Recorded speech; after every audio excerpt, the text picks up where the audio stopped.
بسم الله الرحمن الرحيم. المشاهدون الكرام، متابعي قناة السلام الإعلامية، السلام عليكم ورحمة الله وبركاته.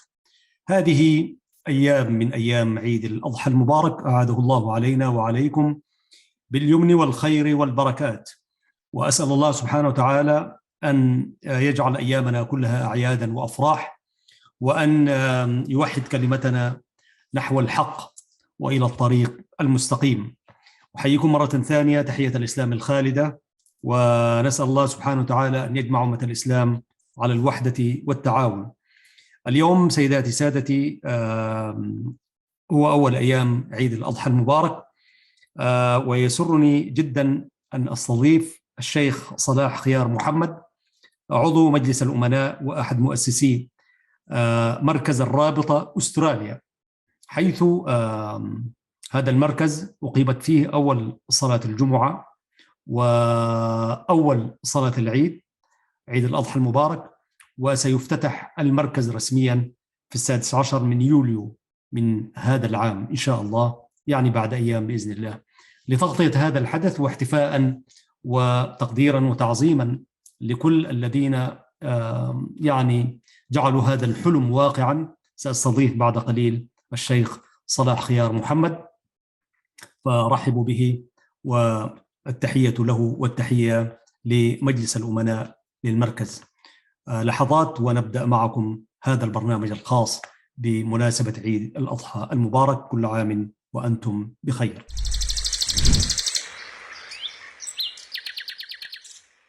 مرة ثانية مشاهدينا الكرام، نقول بسم الله الرحمن الرحيم، ونصلي ونسلم على خير من هدى الناس رحمة للعالمين، سيدنا محمد وعلى آله وصحبه أجمعين. كما نوهنا في مدخل هذه الحلقة، وهي حلقة خاصة تأتيكم في أيام عيد الأضحى المبارك، أعاده الله علينا وعليكم باليمن والخير والبركات، وعلى الأمة الإسلامية جمعاء بالوحدة والتعاضد والتعاون والمنعة والقوة والثبات إن شاء الله، وعلى مجتمعنا الإريتري كذلك بمزيد من الوحد والتلاحم. معكم ومعنا فضيلة الشيخ صلاح خيار محمد، عضو مجلس الأمناء وأحد مؤسسي مركز الرابطة أستراليا، والدعاء المعروفين في على مستوى أستراليا وعلى معروف في ولاية فيكتوريا وتحديدا مدينة ميلبورن. شيخ صلاح، مرحب بك وأهلا ومرحب بك في بيتك طبعا، يعني أهلا وسهلا أستاذ أحمد، حياك الله، أهلا وسهلا بك وبقناة السلام والأخوة المستمعين والمشاهدين. أسأل الله سبحانه وتعالى أن يجعلها يعني فرصة مباركة، وسعيدين جدا بتواجدنا في هذا اللقاء المبارك بإذن الله عز وجل. بارك الله فيك. مشاهدينا الكرام، في هذا البرنامج الخاص نحن نتشرف أن نتحدث عن مركز الرابطة أستراليا، وهو قد خطى خطوة عملية في افتتاح مركزه، حيث كانت أول صلاة الجمعة ليلة الوقوف بعرفات، فالناس وقفوا في عرفات الله هناك، والمسلمون هنا في مدينة ميلبورن من وفقهم الله وقفوا وقفتهم الأولى على أرض مركز إريتري أول في هذه البلاد التي وصلها الإريتريون في التسعينيات. فوقفنا بحمد الله سبحانه وتعالى يوم الجمعة، وكانت صلاة مشهودة والحمد لله. وها نحن نلتقي اليوم، وتقام كذلك إن شاء الله بإذن الله أول صلاة العيد للمركز داخل المركز، وستكون يوم 16 من يوليو الافتتاح الرسمي للمركز بحول الله وقوته إن شاء الله. فأنا والله أهنيكم وأحييكم تحية الإسلام وتحية إنسان غيور على دينه ووطنه وقيمه، فلكم التحية والتقدير. هذا عمل جبار وعمل ليس سهلا، وحنخش في تفاصيله، فلك التحية ودايرين منك عيدية شيخنا الفاضل الأستاذ خيار. طيب، بسم الله الرحمن الرحيم، والحمد لله رب العالمين، والصلاة والسلام على رسول الله صلى الله عليه وسلم. بداية كل عام وأنتم بخير، وتقبل الله منا منكم صالح الأعمال. يعني في هذا اليوم المبارك، يعني نحن إن شاء الله تعالى سعيدين بتواجدنا في قناة السلام وفي مركزنا مركز الرابطة أستراليا. هذه بداية يعني إن شاء الله تعالى لها ما بعدها، وهي الانطلاق بإذن الله عز وجل نحو يعني أن المجتمع يكون يتجه الاتجاه الصحيح ويأخذ بيده على يد عشان أبنائنا وذرياتنا. يعني هذا ما نرجوه من الله عز وجل، وأن يكون هذا المركز منارة للهدى والتقى والعفاف، وأن يكون هو مكان الإصلاح النفس قبل كل شيء. إن شاء الله تعالى. فكل عام وأنتم بخير، وجميع المسلمين والمسلمات في أستراليا والعالم أجمع، وبخاصة في بلادنا إريتريا الحبيبة. نسأل الله سبحانه وتعالى كما علمت أنها هذه القناة توصل إلى هناك، نسأل الله سبحانه وتعالى أن يجمعنا بهم على خير وفي حرية وسلام وأمن وأمان بإذن الله عز وجل. بارك الله فيك شيخ صلاح. طبعا نحن حنستصحب وإياك الحلم كان كيف، وبدايات الأماني، وبعدينك على أرض الواقع 200 خطيتوا أول تلك الأحلام وضعتوها على أرض الواقع، وخطيتوا رجلكم على واقع عملي. في نفس الوقت برضو حنستصحب معك تجربتك يا شيخ صلاح، وأنت داعية تدعو إلى الله بالحسنى. وبرضو شوية حنخش في ذكرياتك والعيد في مدينة كرن، أحسب ذلك، أليس كذلك يا شيخ صلاح؟ أي نعم. هذه لا تنسى. ومع القاهرة كمان شوي. القاهرة والسودان والسعودية. جميل جدا، محطات ذات أهمية كبرى. نعم. لكن أنا خليني استأذنك لقراءة بعض الأبيات التي كتبتها ذات يوم لهذا المركز. دعيت في افتتاح أمسية، يعني أمسية تجميع المال والتبرع وهكذا، فطلب مني أن أكتب شيئا. وعلى الرغم أنه أنا ما كنت معهم بدايات الفكرة 93، يعني لما راودت الفكرة أحلام قوم مؤمنين يعني في هذه البلاد، لكن نحن كنا في اتجاه الآخر يعني. ولكن برضو هذه الأحلام موجودة بين كل مؤمن ومؤمنة يعني أينما كان. نعم. فلما طلب مني أكتب شيء، فكتبت هذه القصيدة وسلمتها للمركز، وإن شاء الله تكون معاكم يعني. يا ريت. نعم. موجودة هي، وإن شاء الله نحب نسمعها مرة أخرى إن شاء الله. إن شاء الله. جميلة جدا. أنا أقرأها بحيث إنه نعمل لها كمفتتح يعني. جميل جدا. تفضل يا أستاذ. أنا سميتها إلى العلا. الله أكبر. كان حلما راود الآمال دهرا، وعناقا شاوف الأهداف عمرا، أصبح اليوم حقيقة. حلم ثابرت من أجله هذه العزائم، غردت في أيكه كل الحمائم، أينعت من حقله أزهار أشواقنا والنسائم، بمضائن نبتني مجد العقول.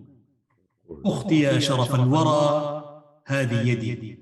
كان للأخت بالمناسبة والأم دور كبير يعني، والشيخ صلاح بعدين سيدلي بدلوه في هذا المجال. ولذلك عنيت الأخت فقلت: أختي يا شرف الورى هذه يدي، فرباط فجرك شاهد هيا اسعدي، هذا ثمار حليك الزاهي الندي، إنه فتح جديد، قد مضى عهد التراخي والتواني، وأتى فجر انطلاقات المعاني، بين عينيه شموس مشرقات نستقي منه المعاني، إنه فجر وليد. سارعوا إلى أمانيكم خفافا وثقالا، وحدوا كل الأيادي وزيدوها اشتعالا، شمس عز بين برديها هلالا، مركز هذا الوليد.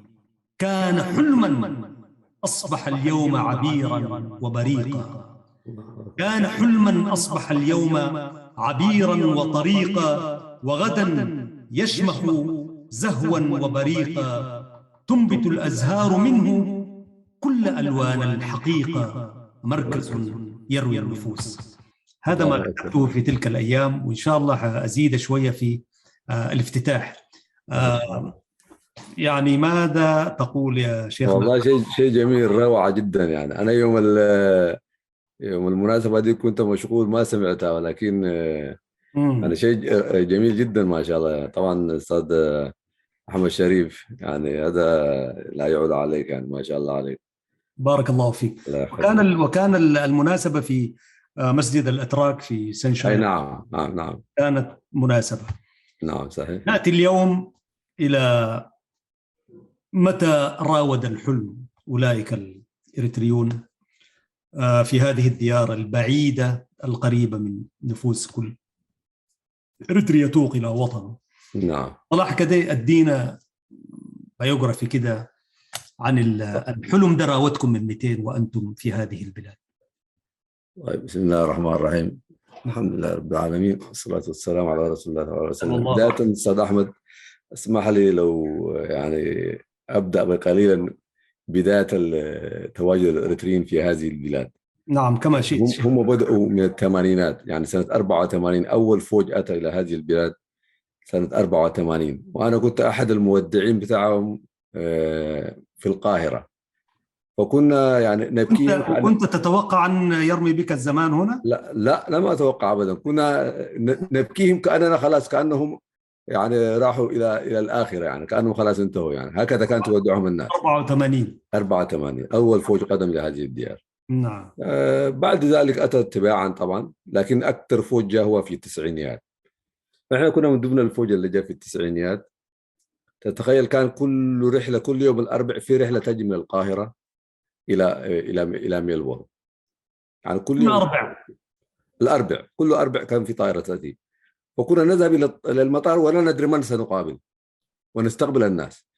فكان شباب يعني حوالي تقريبا يمكن 30 واحد كنا في المسجد في جيف كوت ستريت، في مسجد المدينة المنورة في وسط المدينة. فكان هناك الخوف من أنك أنت خلاص يعني سيسلب منك الدين، وأنك ستصبح إنسان بلا هوية يعني. فكان الخوف شديد. فكان المسجد هو معقل. لماذا الخوف كان مؤتاه شنو؟ لأنه أولا أستراليا يعني لم تكن يعني عندنا معلومات كافية عنها. ثم إنها بعيدة جدا. عندما تأتي الرحلة من القاهرة إلى هنا تستغرق يومين. فلما أتينا ليس هناك مساجد. يعني المساجد كانت معدودة فقط، يعني حوالي يمكن 4 5 6 مساجد فقط سبحان الله الموجودة الكبيرة. وكان هذا مسجد المدينة يعني مسجد مهجور، لا يؤمه أحد. يعني ما فيه حياة، ما فيه روح. فلما تأتي أنت إلى هذه الديار تريد أن فعلا يعني تكون المسجد هو الذي يثبت إيمانك ويخلي عندك شوية يعني إن في أمل، وإن في يعني مسلمين هنا وكذا. صحيح. فكان الرباط كان في المسجد. وصدقنا إن في ناس كل ما يريدون أن يسألوا، أو يريد مثلا إذا جاء ضيف ويريد أن يلتقي بالناس يأتي إلى المسجد. فكان هذا المنطلق. لهذا جعلت المساجد يعني قبلة المسلمين، يعني أينما. أي نعم أي نعم. رغم أن ذلك يعني كان في نشاط. يعني الجالية الإريترية طبعا هنا قديمة، لكن يعني هؤلاء الناس اللي أتوا في الثمانينات كان عندهم أوريدي انساحوا في أعمالهم ودخلوا في المجتمع وكذا. فكان في نوع من القلق بالنسبة للناس القادمة من هناك. فبداية هذه كانت، ثم اجتمع الشباب عندما قرروا أن يؤسسوا جمعية إسلامية إريترية. كان من بدايتهم أنهم يكون هناك مقر. كان ذلك عام كم؟ 93 قلت. تأسيس الجمعية الإسلامية الإريترية كانت 1993. تأسيس الجمعية في نهايتها. أيوة نعم، في نهايتها نعم. طيب تذكر لنا الشخصيات التي أسست هذه الجمعية؟ والله يا أستاذ أحمد لو ممكن أذكر لك يعني تقريبا حوالي 24 25 شاب. يعني أبرزهم مثلا. أبرزهم أخونا منير محمد سعيد، حسن مرير، صلاح طه، عبد العزيز نسور، عبد الرحيم سمرة، طه سالم حدقي، عسام، صلاح أحمد زين، صلاح أحمد طه، أنور الزين ومحمد علي شعب. تقريبا هذه ابرز احمد عطا في تقريبا 24 واحد من الشباب. وما كانوا اخوات كانوا موجودات في ذلك الوقت، كانوا موجودات، لكن كانوا عندهم ملحقين مع اخوات عرب، كان عندهم درس في نفس جيفكوت ستريت بالصباح. كانوا يعني الحلقه قاموا بها الاخوات العرب، بس هم كانوا مشاركين فيها معاهم. يعني كان اخت ام محمد زوجة اخونا منير، وكانت الاخت رقية بشير. منير عبد الحي قصدك، مش كده؟ منير عبد الحي، نعم. هم اولادي كانوا موجودين كلهم هؤلاء، بس كجزء مستقل ما كان موجود الا بعد فتره من يعني نشاط الجمعيه الاسلاميه الاريتريه. اصبح هناك في اخوات يعني فاعلات، وما شاء الله من البدايه طبعا كانوا موجودين معنا، لكن كان ضمن وجود الرجال لو ما في الامهات والزوجات خلفهم ما اقول لك يعني انا دائما بقول والله يعني ولله الفضل والمنه. يعني تثبيت العمل الاسلامي بالنسبه بالذات بالجمعيه الاسلاميه الاريتريه يعني يكاد يكون من الامهات والاخوات. أكيد. يعني كان هم اللي كانوا يسدوا، يعني من يرمي الجمعيه الاسلاميه الاريتريه بسوء او بشيء من السد عن سبيل الله لو سميته، من كان يقف لهؤلاء هم الامهات والاخوات. بارك الله فيهم. نعم، ربنا ان شاء الله يجزيهم الخير، يجعلهم في موازين حسناتهم ان شاء الله. طيب اولئك النفر مع الاخوات والامهات في 93 فكرتوا ان يكون شيء للإريتريين واسسوا هذه الجمعيه الاسلاميه الاريتريه. هل كان حلمكم انه يكون في مركز خاص بالهناي؟ ما هي ابرز المشاريع اللي كانت موجوده في كحلم يعني؟ طبعا المحافظه على قيم الدين اهم نقطه دفعتنا الى ذلك اولا الحفاظ على الجيل الجديد، النشأة الجديد، الاطفال الصغار، لانه معظم الامهات كانوا يعني اتوا من دون ازواجهم. يعني الرجال كانوا في الخارج، يعني اما في السعوديه، اما في السودان، اما في مصر. يعني الامهات كانوا يعني زي ما يقولوا سنجل ماذر، هنا كانوا كثار يعني. فكان همنا ان احنا يكون عندنا كيف نحافظ على هؤلاء الناس، نعلمهم شيء من الدين، نعلمهم شيء من القرآن. هذا من اساسيات العمل. قبله لازم نحن نجتمع، هكذا كان. لكن من ضمن الاساسيات الموجوده، طيب اذا نحن جلسنا لابد ان يكون هناك في يوم من الايام عندنا نحن مقر نجلس فيه، وسميناه هذا يعني في تطور، وخصصنا له ميزانيه محدده سنويا، يعني ما اختياريا، اجبارا الامين المالي يدع هذه الميزانيه سنويا للادخار لهذا المشروع. من اين تاتي هذه التبرعات؟ هذه تاتي طبعا من اشتراكات الاعضاء. من اشتراكات الاعضاء، يعني شيء اساسي. يعني رغم ان هي كانت $5، لكن كان فيها التزام شديد جدا من كل الاعضاء الموجودين. $5 شهريا؟ $5 شهريا. بعد ذلك طبعا عندما يعني تأسست الجمعية وأصبح عندنا نشاط، أصبح هناك دعم حكومي، أصبح هناك بعض الأخوة يعني بعد ما عملوا في ناس محسنين يتبرعوا. يعني تتخيل خلال ممكن 4-5 سنوات لما نراجع ميزانية الجمعية خلال المؤتمر العام، تجدها يعني الأموال التي تداولت تقريبا تصل إلى 150,000 أو إلى 200. يعني كان شيء عجيب جدا يعني. فالحمد لله رب العالمين، ومن الله سبحانه وتعالى على الأخوة الموجودين كلهم. نعم. يعني بنزافة الأيادي ويعني كانوا يعني جدا حريصين على أن الأموال التي تأتي تصرف في مجالها التي أتت من أجله. نعم. وكان هذا الأساس واستمرت عليها يعني. جميل. شيخ صلاح، طيب من 93 بعدين الخطوة العملية كانت 2014. 2014 قبلها كان في محاولات. ايوه، اكثر من 10 سنين كانت يعني فتره طويله. طبعا اذكر لنا المحاولات اللي كانت. نعم شيخ استاذ احمد، هذا كان في اوج نشاط الجمعيه الاسلاميه الاريتريه. الجمعيه الاسلاميه الاريتريه كان عندها مدرسه يعني تفوق من المدرسة الابتدائية العادية في أستراليا. يعني يكون عندها طلبة يمكن 70 80. المدرسة بتاعت الجامعة الإسلامية كان عندها 120 130 طالب. وكان مستأجرة من مدرسة رسمية، يعني نؤجرها. مدرسة أسبوعية دي؟ أسبوعية، نعم.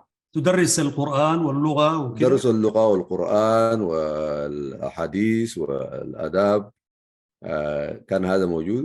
وفي نفس الوقت كان مين كانوا هناك، يدرس؟ هم برضو الإريتريين؟ نعم كلهم يعني كلهم إريتريين يعني. نعم. يعني الأخوات والأخوة يعني. نعم نعم. وكان فعلا كان في تفاني عجيب جدا. يعني أنا عندما أذكر هذه يعني الأشياء، يعني تكاد في هذا الزمن مستحيل ممكن إنسان يعملها يعني. يعني كنا نحن نأتي بالعربات بالسيارات، يعني ميني باس 12 13 راكب، اخوه متطوعين يا استاذ احمد. الان لو تعرف وين سبرينغ فيل، واحنا كنا في اسكوت فيل. يعني الشخص ياتي من سبرينغ فيل، يعني كذا كيلو كذا، ادينا بالكيلوهات. بالكيلوهات يمكن تقريبا 25 الى 30 كيلو يعني. شوف 25 الى 30 كيلو. يسوق من هناك من بيته، ياتي الصباح، ياخذ الباص من السيتي، من المدينه، من كالتون، ثم يرجع الى سبرينغ فيل، يلم الاولاد كلهم وياتي بهم الى المدرسه في اسكوت فيل. ثم يرجعهم بعد نهايه الدوام الى سبرينغ فيل، ويجي يرجع الباص الى مكانه، ثم يعود بيتي الساعه 6 مساء. والباص كان خاص بالجمعيه؟ لا، الباص كان بتاع الكوميونتي سنتر، نؤجره. نعم. بشيء رمزي نؤجره. نوع منه ببلاش بس تعبي البنزين. فكان هذا يعني جهد ما موجود، ومدرسين دون اي مقابل استاذ احمد، دون اي مقابل. يعني حتى ما في رواتب رمزيه يعني لانه ما في، لكن عارفين انهم بيأدوا الرساله، فكان في التفاني والاخلاص. نعم. فعلا يعني، والان نلمسه هذا نحن في زماننا هذا. هؤلاء الطلبه يعني نشعر الحمد لله رب العالمين انهم على الاقل فيهم نوع، يعني ما علموه من الدين كان من هذه المدرسه، ثم زادوا المدرسه. نعم. كل واحد يعني بطريقته الخاصه يعني. طيب، حنرجع بعدين لماذا تراجعت تلك المسائل، يعني تلك النفرة والهمة اللي كانت موجودة أسباب شنو. لكن برضو سؤال يطرح نفسه شيخ صلاح وما نقدر نتخطاه. نحن كمجتمع إريتري طبعا تتجاذبنا بالسياسة يعني. نعم. الاتجاهات المختلفة من هنا وهناك، ليس المجموعة الطغمة الحاكمة في البلاد، ولكن حتى أحزابنا والنحل وإيش الموجودة هذه. فأنا داير أسأل سؤال شيخ صلاح، كيف كنتوا سليمين من تلك الرياح السياسية والتجاذبات وهنا وهناك كده، حتى لو ما فتحنا الملف كله، الملف هو خطير شوية، لكن على الأقل نشير إنه يعني كيف كنتوا تتجاوزوا وثبتوا لحد ما وصلتوا إلى المركز؟ والله يا شيخ أحمد، طبعا تاريخ طويل جدا يعني وكثير، لكن أنا بدي أديك شيء من لماذا نحن أسسنا الجمعية الإسلامية الإريترية.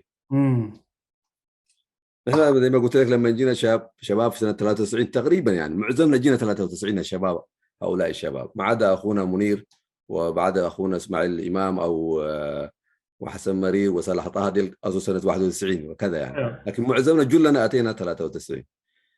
فكان ملتقانا في المسجد، نقرأ القرآن، ندرس حديثين، ثم نذهب إلى مقر الجالية. كان مقر الجالية الإريترية كان في فوتسكري. عندما نأتي لا يوجد أحد، 2 نفرين 3. لما نأتي نحن المكان يعني تدج فيه الروح والأخوة والمحبة والإزعاج والدوشة يعني. فكان نحيي هذا المركز يعني بعد ما نعمل درسنا وكذا.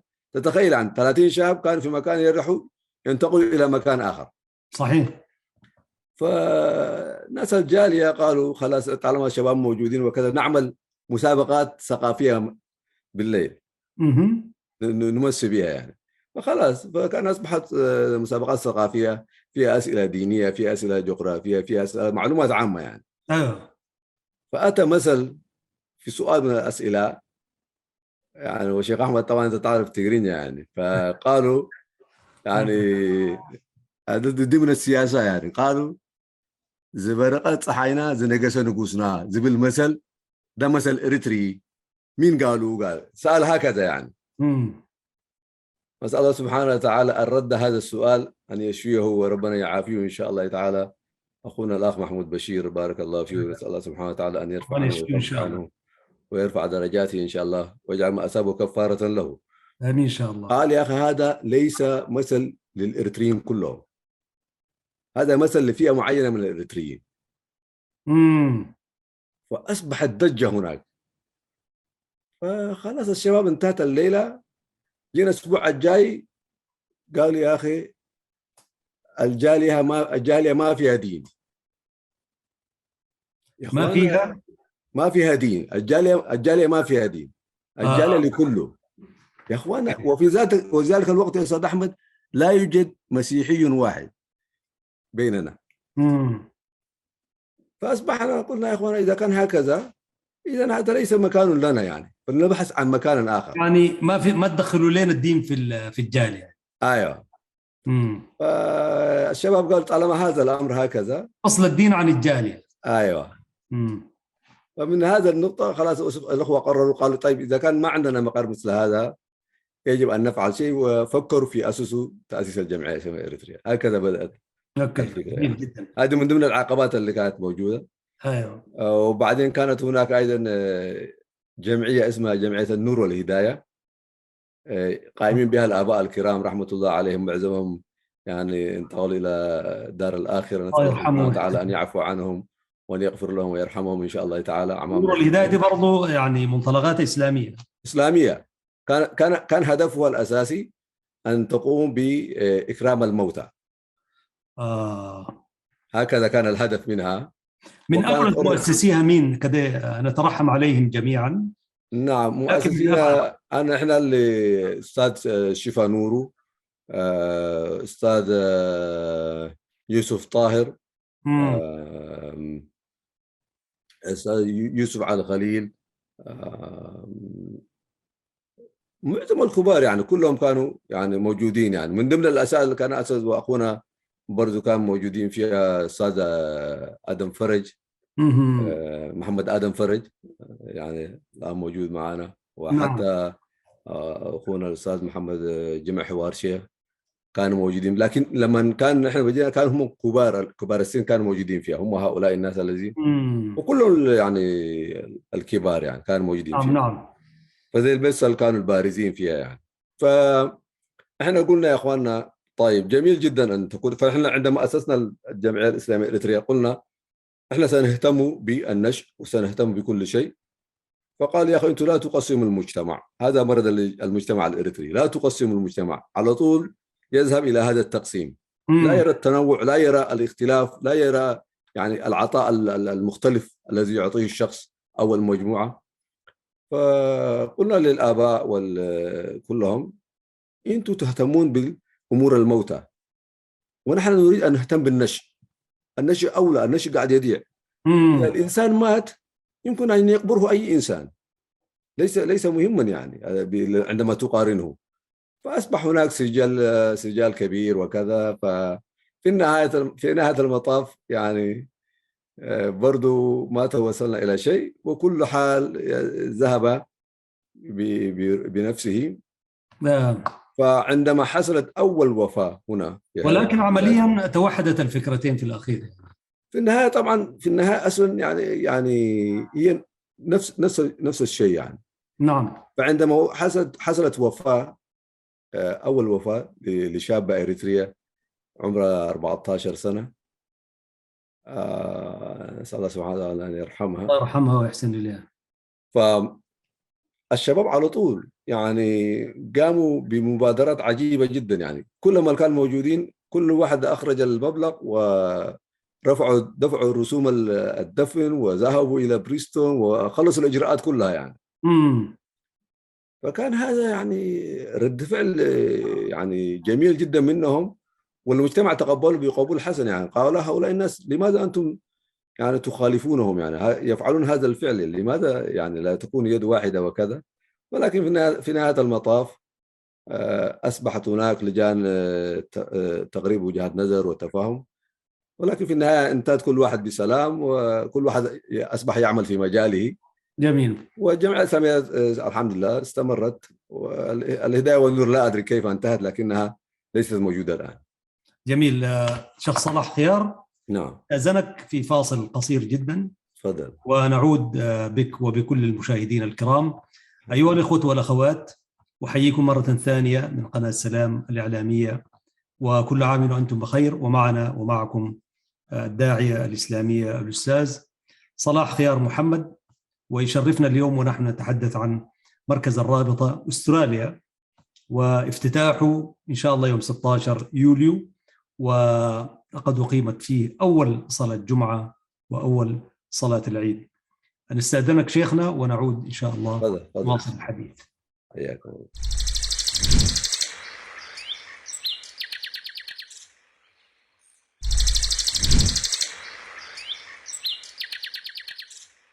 أيها الإخوة والأخوات، مرة ثانية أحييكم وأشكر الطاقم الفني المتعاون معنا في هذه الحلقة وبقية الحلقات من قناة سلام الإعلامية. أسعد كثيرا بكم في هذا اليوم السعيد، وكل عام وأنتم بخير. جعل الله أيامنا كلها أعيادا وأفراح وإنجازات. شيخ صلاح، كنا يعني ونحن نقلب تاريخ كيف وصلتم إلى المركز، كنا في الجمعية الإسلامية الإريترية بتوفيق من الله. يعني كان 2014 هي الخطوة والوثبة الأولى لحلم المركز. نعم. فهل تود قبل ما نخش في 2014 تستصحب لنا شنو الحاجات اللي عملتوها وكانت مساعدة جدا للوصول إلى تلك الليلة أو ذلك التاريخ وذلك الشهر الميمون في تقديري، وينبغي الاحتفال بهذا التاريخ؟ أنا في تصوري أنه كانت خطوة عملية في وتخطي كثير من العقبات يعني. فتفضل شيخ. نعم، بارك الله فيك، جزاك الله خير شيخ أحمد. أكيد يعني هذا يمكن في عجالة احنا نتحدث، لكن في أمور كثيرة جدا. يعني أصبحت الجمعية الإسلامية الإريترية يعني سمام الأمام بالنسبة للمجتمع، يعني في كل الأعمال. يعني هناك مثلا مخيمات سنوية، يعني هذه المخيمات لا يفرط فيها إنسان كان، يعني تكاد تكون مخيم للرجال ومخيم للنساء يطلع في نفس الزمن. دائما كنا نحاول نطلع في يوم 24 ديسمبر في نهاية السنة لحد ما في سنة جديدة، فهروبا من هذا الجو المشحون داخل المدن. فكان تجاوب كثير جدا. فكان رحلة، يعني المخيمات دي رحلة يعني. نعم، يعني انتقل أسبوع كامل. فكان يعني ردود فعل، يعني كان والعبء كان يثقل على الجمعية الإسلامية الإريترية كل ما تمر السنوات ان هي تفكر. وطبعا المجتمع من حولنا يكبر، يعني وكان المجتمع الإريتري ثم المجتمع المسلم ايضا يتوسع ويكبر يعني.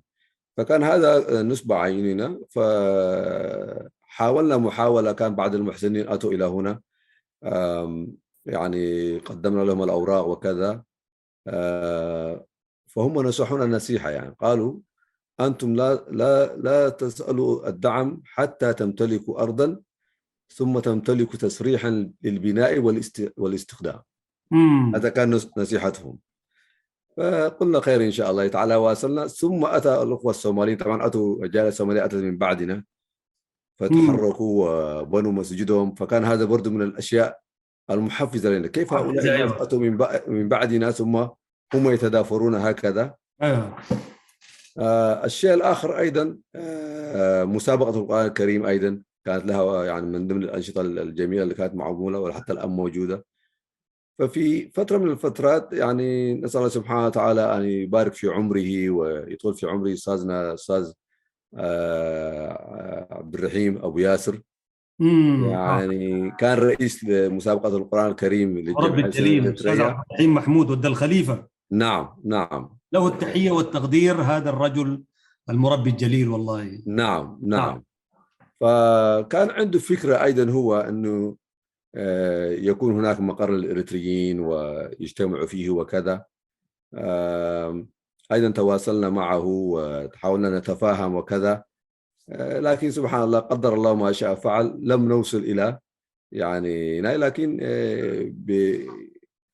يعني افترقنا بكل أدب واحترام. كل له رأيه وكذا. فأصبح نحن يعني من تقريبا من شهر يناير كده 2014 للإعداد فعلا جديا لأن يكون هذا العمل يقوم في هذه السنة يعني. فتواصلنا ببعض المشايخ الخارجيين، وكان أخونا الشيخ سعيد قاضي الآن موجود في بريطانيا. شيخنا أبرز يعني معلش أبرز يعني هو شوف اختلاف وجهات النظر، لكن الهدف كان واحد، رؤيتكم ورؤية المربي الجليل الأستاذ عبد الرحيم محمود. وأنا أعتقد لا يساورني أدنى شك، هو اليوم سعيد بافتتاح المركز ووصولكم إلى هذه المرحلة المتقدمة. لكن الخلاف كان في شنو؟ تقريبا يعني بصراحة كده الخلاف كان شنو؟ أنا أقول لك يا أستاذ أحمد عشان الناس يعني طبعا يعني التاريخ يمكن وكل الأمم معاصرين موجودين، لكن نحن عندما جاءت الفكرة احنا اولا فوجئنا بها، لم نسمع بها. زي ما قلت لك الاستاذ عبد الرحيم كان ضمن رئيس لجنه مسابقه القرآن الكريم للجمعيه الاسلاميه الاريتريه يعني. جميل. في جلسه من جلسات اللجنه وانا عضو منها يعني، وساعتها يعني كنت رئيس الجمعيه الاسلاميه الاريتريه يعني. جميل. وكنت عضو لجنه برضه بتاعت مسابقه القرآن الكريم. واحنا جالسين استاذ عبد الرحيم طال الله في عمره آمين إن شاء الله أعطى ورقة جوابا للأخوة في اللجنة، وأعطاني أنا ورقة جوابا يعني أنه يطلب شخص من اللجنة يمثل اللجنة في هذه الجمعية أو الفكرة التي يريد أن يقوم بها. أي كويس. وأعطاني جوابا. فالأخوة قال له يعني هذه اللجنة تابعة للجمعية الإسلامية الإريترية يعني ما ينفع يعني، هذه هي لجنة ليست جمعية. فأنا تحدثت معه قلت له يا شيخ إن شاء الله أنا أجلس معك نتفاهم. ففعلا وافق وجلسنا مع بعض جلسة طويلة. فشرحت له أن هذه الفكرة نحن يعني نحملها من 93 وعندنا هكذا إقامة مركز يعني. أي إقامة مركز وكذا، وعندنا لها ميزانية وكذا. وهو أيضا شرح لي ما يطمح به أن يجمع من كل الأطياف الإريترية بمختلف قبائلهم بمختلف توجهاتهم وكذا، ومن كل شخص يكون ممثل وكذا. فالفكرة الأساسية احنا قلنا احنا ما نجمع المجتمع الإريتري على إثنية، نحن نجمعهم على الإسلام. هكذا فكرتنا نحن، نجتمع كمسلمين. ثم هو يعني الشيخ قال في النهاية يعني قال يا أخي أنا هذه فكرتي وأريد أن أذهب بها. فهو يعني كان يرسل رسائل مثلا يعني أرسل بعض الممثلين للقبائل، كان هناك ممثلين من الساهو ومن الجبرتا ومن البلين ومن كل الأنواع يعني كل القوميات، كل القوميات الإريترية والقبائل الإريترية يعني. ففي النهاية يعني لما انت حصل يعني وجهات نظر ما تقاربت، اقترحوا انه يكون في هناك وسيط ونتحاور يعني. فنحن دعينا الى جمعيه عموميه في الجمعيه الاسلاميه الاريتريه، جمعيه عموميه بالذات يعني الاعداء المؤسسين القدامى كلهم دعيناهم معظمهم، وقلنا يعني نختار من هؤلاء كل الناس من يتحاور مع فكره عمنا عم عبد الرحيم ويجلس معه. المؤتمرين كلهم يعني لم يرضى احدا يعني ما في داعي لذكر اسماء الناس، لكن لم يرضى احدا. في النهايه صفت على ان احنا نجلس تكون لجنه من الاخ منير وصلاح خيار وصلاح حامد واحمد محمد هريش. هؤلاء الناس يجلسوا مع الاستاذ عبد الرحيم.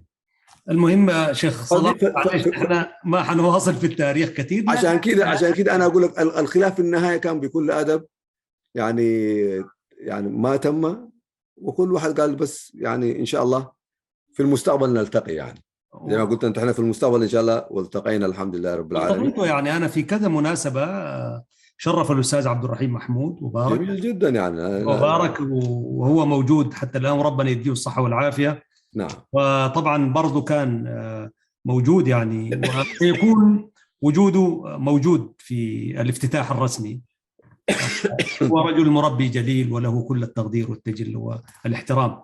طيب شيخ صلاح كده يمكنك أن تشرب ماء أو كوب شاي كما شئت. نعم بارك الله فيك. الله يخليك يا زلمة. طيب نصل إلى تلك الليلة المشهودة 2014 والتبرع السخي اللي شهدته هذه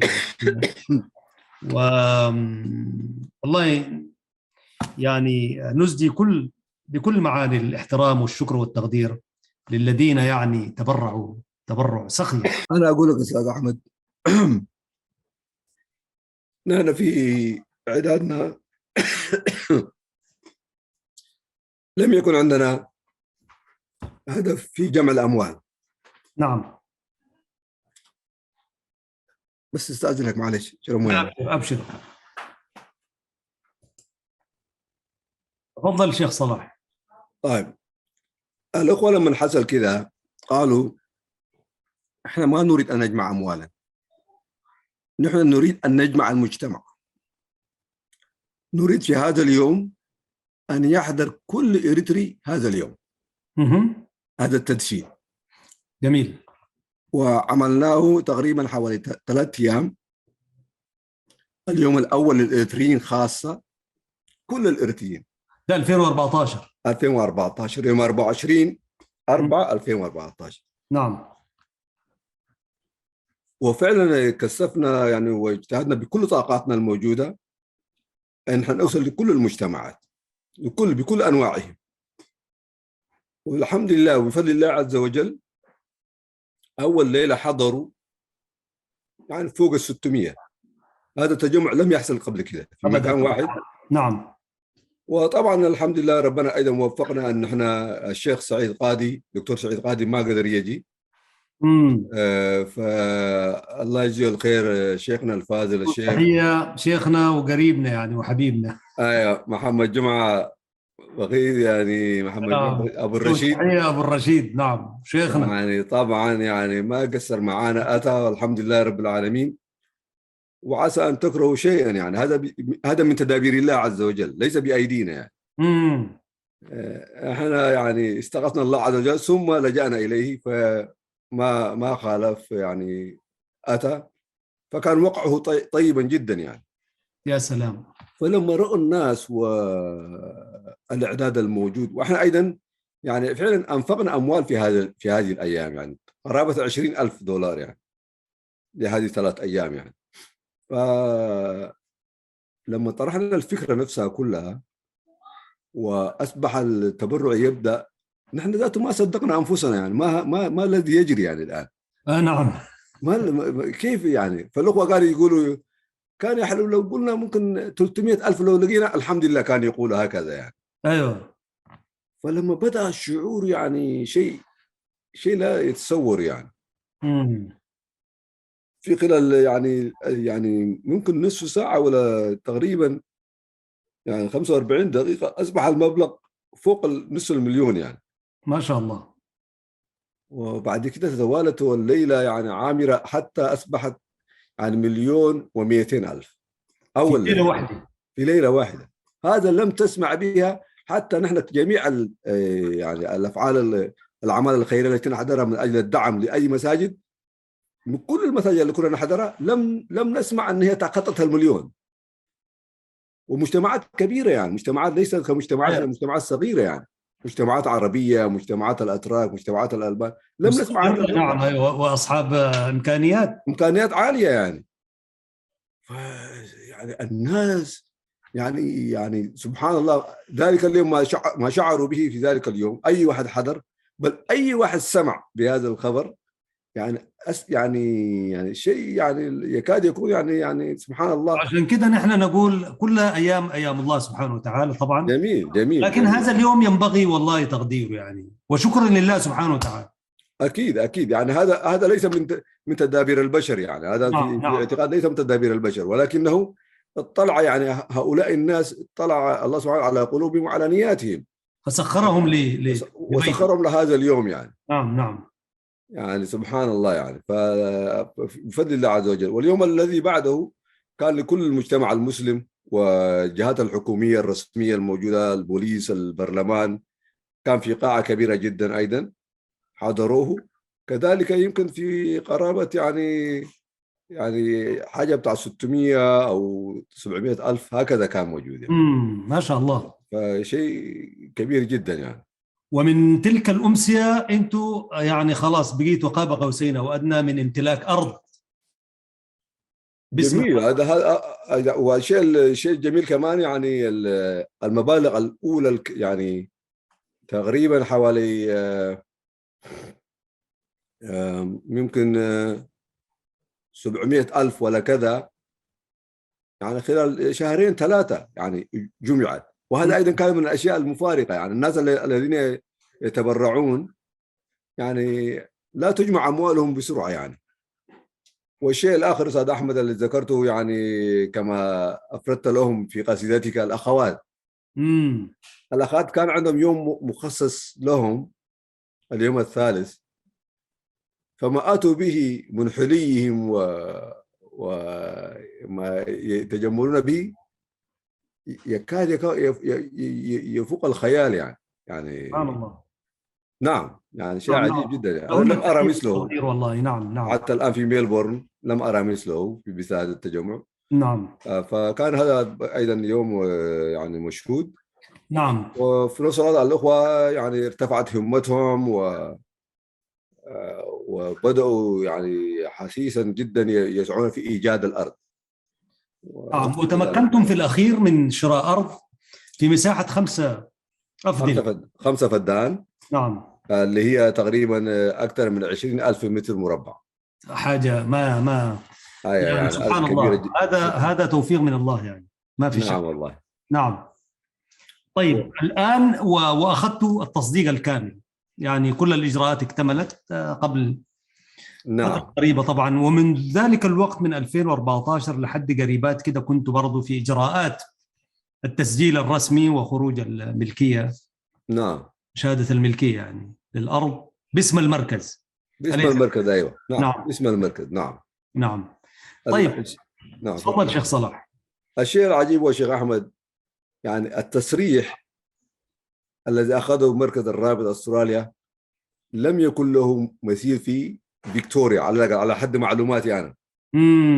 كل كيف الجمعيات يعني؟ الإسلامية التي تحصل على تسريح يوافق لها على زي ما يقولوا بين البين، يعني دائما في ناس معارضين في البلدية يعني.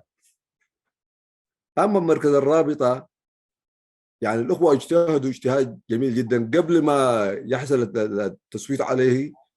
يعني أرسلوا تقريبا، يعني أول عملوا اجتماعات أكثر من 40 اجتماع مع المقربين بالدوائر، مع البرلمانيين، مع الكونسلز، مع يعني هذا ليس سهلا يعني في خلال بحر شهرين ثلاثة 40 اجتماعا عشان تعمل مع مسؤولين شيء. ثم أرسلوا رسائل من خاصة من المجتمع كله أيضا تتضافر، يمكن أكثر من 150 رسالة يعني شخصية من أنهم مستفيدين من هذا المركز وأنه يريدون هذا المركز، وفي أعمار مختلفة يعني أعمار يعني تينيجرز وأطفال وكبار ومشايخ ونساء ورجال. فعندما أتينا اليوم المشهود كنا ماسكين على قلبنا، رغم ذلك المهندس الذي يعني يدي تقرير للكانسل انه هو كان ضد ما يعطي التصريح.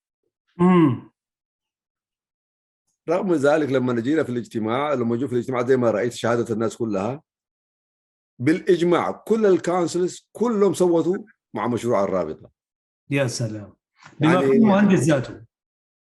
رغم ضد يعني مشوا ضد ما اقترح عليهم او ما قدم التقرير المهندس بتاعهم. فهذا كان شيء طبعا. المهندس ما اخذه شنو؟ انه مكان ما يعني مكان ما مناسب وكذا، ما مناسب هكذا يعني. ما ادري يعني كان عنده شيء في نفسي اظنه. لكن الشيء الذي برضو ما يعني من لا يشكر الناس لا يشكر الله عز وجل. كان في الكانسلر، كان في اخ لبناني والله نسيت اسمه ذاته يا اخي. هذا كان يعني متعاطف معنا جدا. نعم. وهو الذي يعني بدأ الكلام فيه. نعم. فكان التصويت إجماع يعني، فهذا كان شيء يعني الحمد لله. هذا أيضا من تدابير الله عز وجل يعني. نعم نعم، ما في شك، ما في شك. الحمد لله. شوف، إذا صدقت النية نعم. إن تصدق الله يصدقكم يعني. أكيد أكيد الحمد أكيد. لله. يعني على الرغم من أنه كانت في منعطفات ومنعرجات كثير. وتعثرات وعثرات حتى من داخل المجتمع الإريتري، ما في داعي نهبش الآن. نعم. والآن طيب، إن شاء الله الافتتاح الرسمي حيكون يوم 16 من هذا الشهر بإذنه تعالى.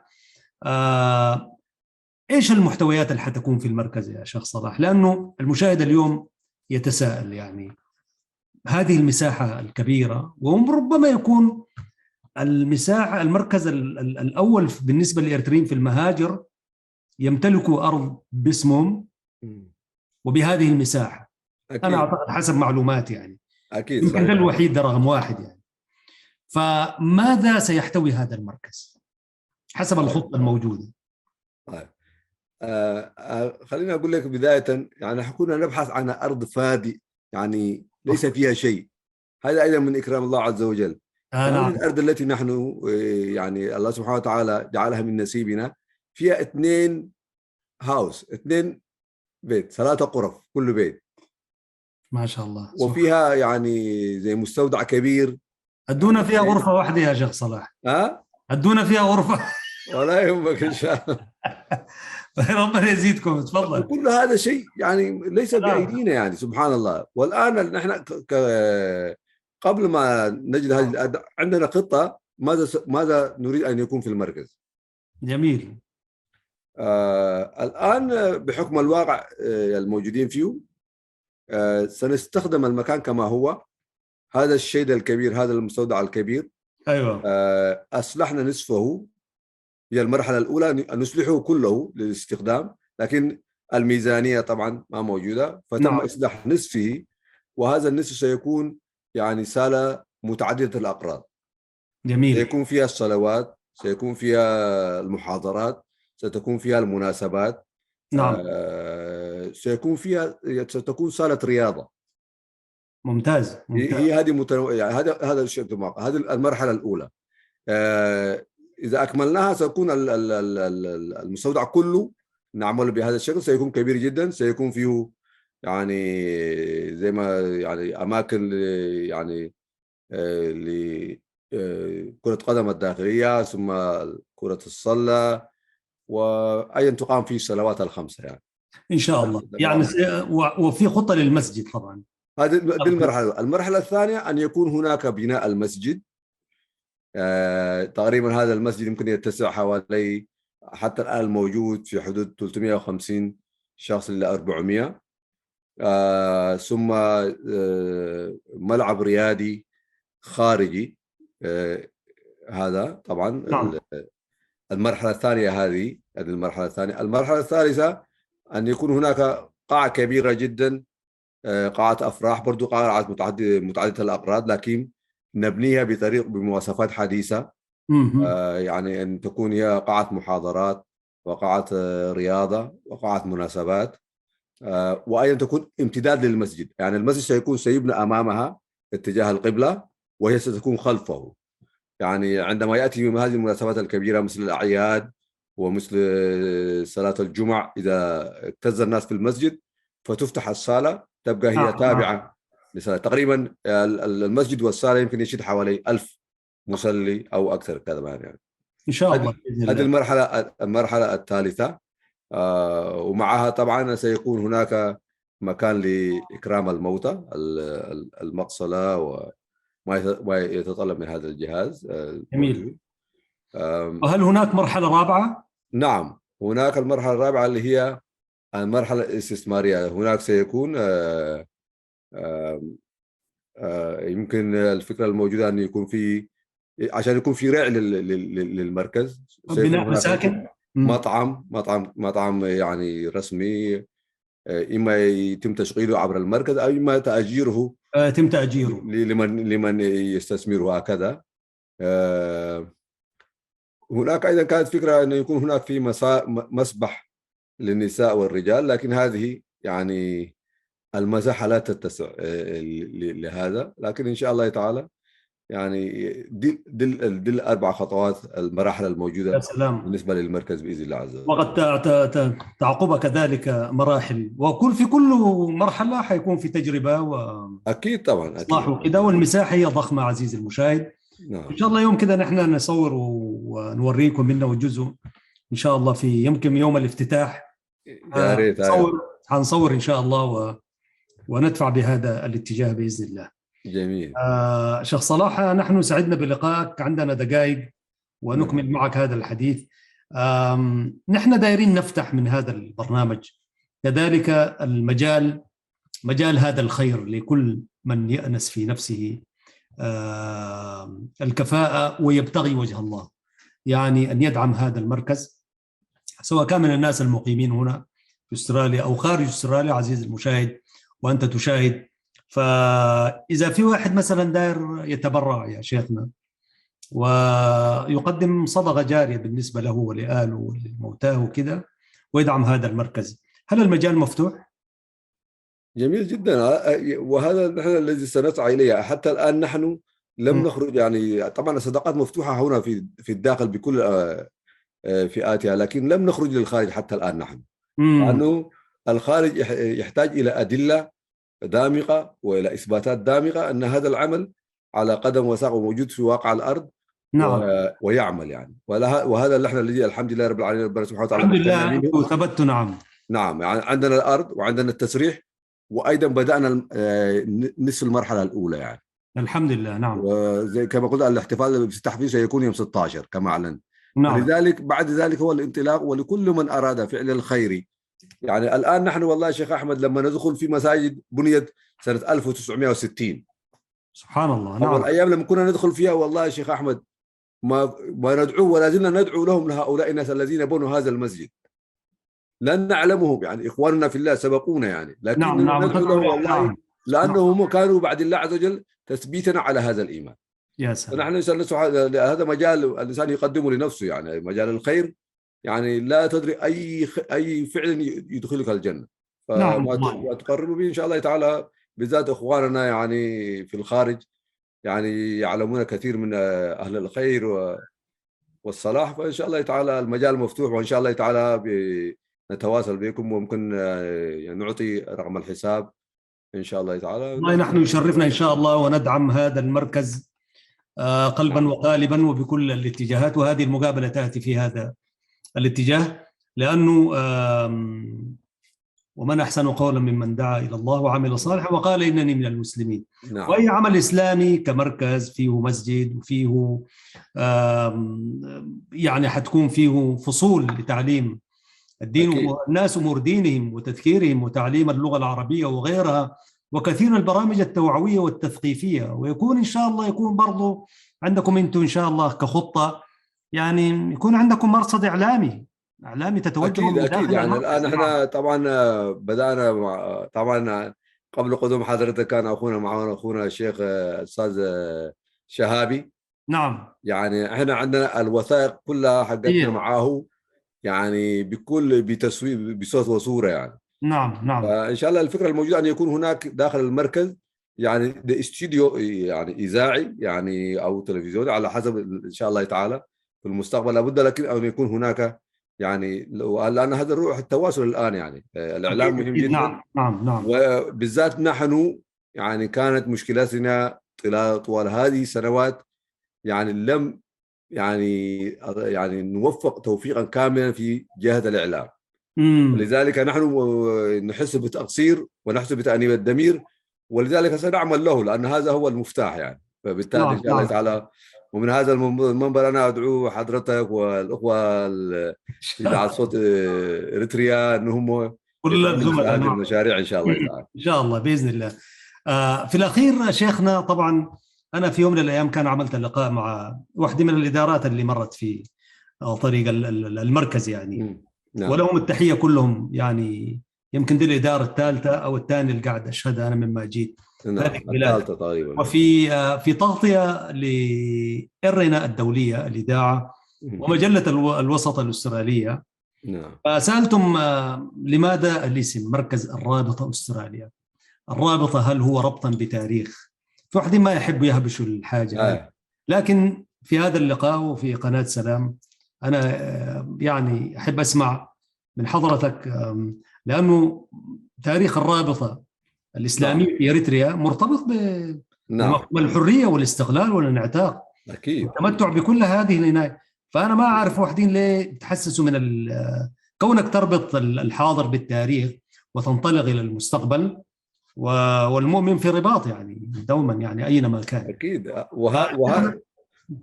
وهذا هو أصل مبتغى الأصل، هذا هو الاسم.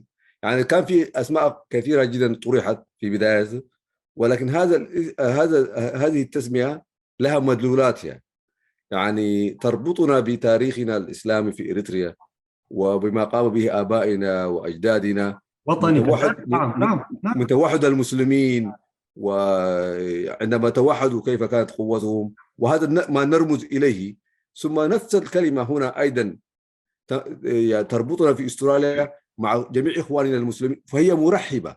يعني ليست عندما لو كان مثلا مركز الإريتريين هذا منفر، لأن غير الإريتري لن يأتي إليه، يعني لن تجدوا أن يأتي، لأن هناك في حاجز الآن يعني. لكن لما يكون مركز الرابطة يعني هذا يعني، وأيضا هو يعني كلمة الرابطة مشهورة بأن هي أيضا فيها إسلامية، نوع من الإسلامية.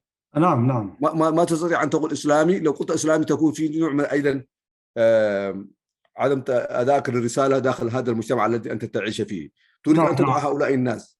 فعندما يرون هذا الرابطة، عندما يترجم الرابطة باللغة الإنجليزية يجدها أن هي عبارة عن لينك يعني هكذا يعني ما في شيء. ليس عيبا في هذه البلاد اللي بتحترم العقائد وتحترم نعم لكن إيش أنت تريد الشخص العادي عندما يرى هذا الإعلام هذا الاسم لا يتفاجأ، يعني يأتي ويستمع أو يسأل وهكذا يعني. نعم فمن كل جوانب هذا الاسم هو جامع ورابط ومحفز، يعني سواء كان كل الإريتريين حتى من غير في إريتريين دايرين يجوا وأنت تدعو إلى الله بالحسنى يعني. أنت ما تقفل الباب، يعني حتى الباب هو مفتوح لغير المسلمين، أليس كذلك؟ أكيد طبعا. سواء كانوا من الإريتريين وغير الإريتريين أنت تدعو إلى الله بالحسنى.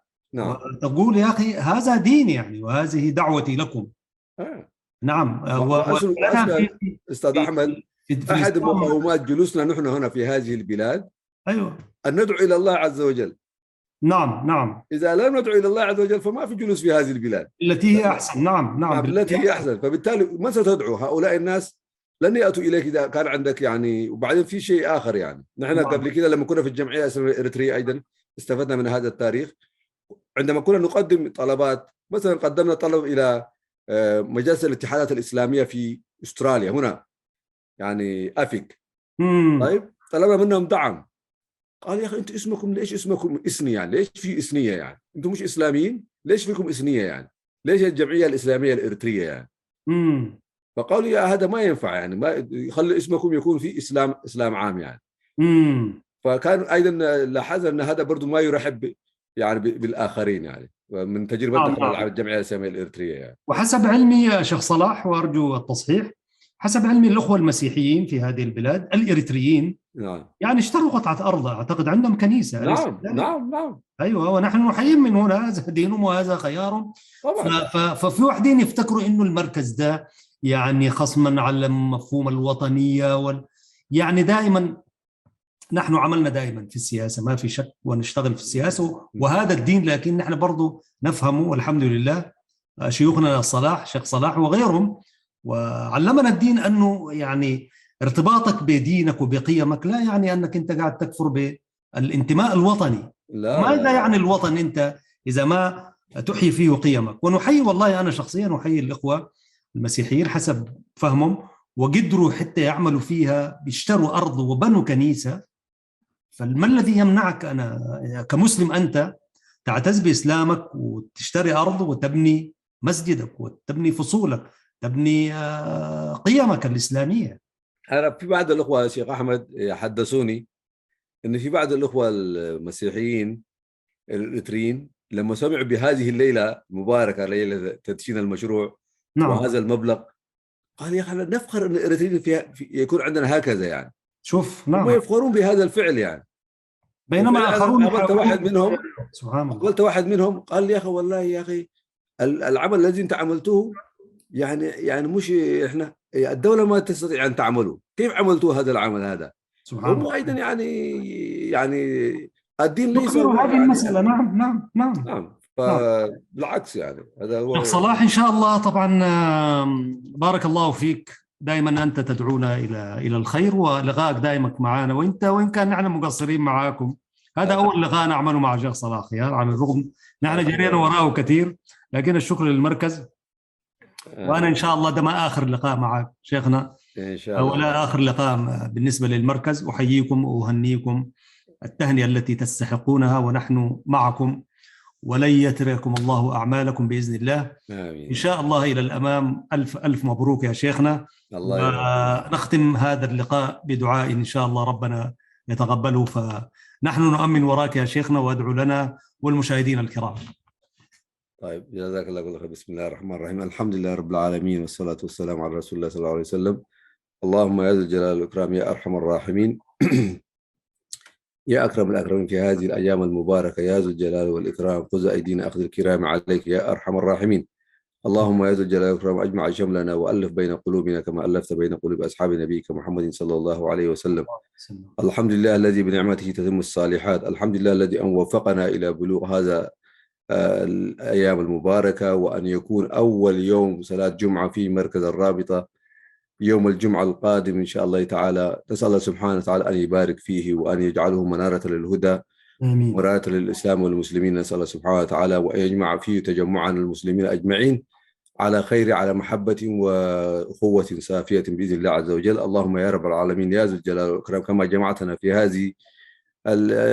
هذا المركز، اللهم أن تجمعنا في بلادنا مع أحبابنا وأخواننا أجمعين، وأن تجعل بلادنا عامرة بالسلام والأمن والإيمان. نسأل الله سبحانه وتعالى يا ذا الجلال والإكرام يا أكرم الأكرمين. اللهم يا رب العالمين طهر قلوبنا من النفاق، وألسنتنا من الكذب، وعيننا من الخيانة، وعملنا من الرياء، واجعلها خالصا لوجهك الكريم برحمتك يا أرحم الراحمين. ووفق إخواننا في إذاعة السلام، نسأل الله سبحانه وتعالى، وفي تلفزيون السلام، أن يبلغوا رسالة الإسلام والمسلمين، وأن يوعوا الناس. نسأل الله سبحانه وتعالى أن يتقبل منهم هذا العمل وهذا الجهد إن شاء الله تعالى، وأن يجعله في ميزان حسناتهم أجمعين يا ذو الجلال والإكرام. وصلى اللهم وسلم وبارك على محمد وعلى آله وصحبه وسلم. جزاكم الله كل خير على تحت هذه الفرصة. نسأل الله سبحانه وتعالى أن لا تكون الأخيرة، وأن نتقابل في أسعد الأوقات وأجملها، وأنتم بالصحة والعافية إن شاء الله تعالى. إن شاء الله. وآخر دعوانا الحمد لله رب العالمين. اللهم لك الحمد ولك الحمد ولك الحمد مرة وأخرى. سيداتي سادتي، لكم التحية، وكل عام وأنتم بخير. هذا محدثكم أحمد شريف برفقة شيخنا صلاح خيار. نحييكم ونقول لكم كل عام وأنتم بخير. نلتقيكم بحوله تعالى في الحلقة المقبلة.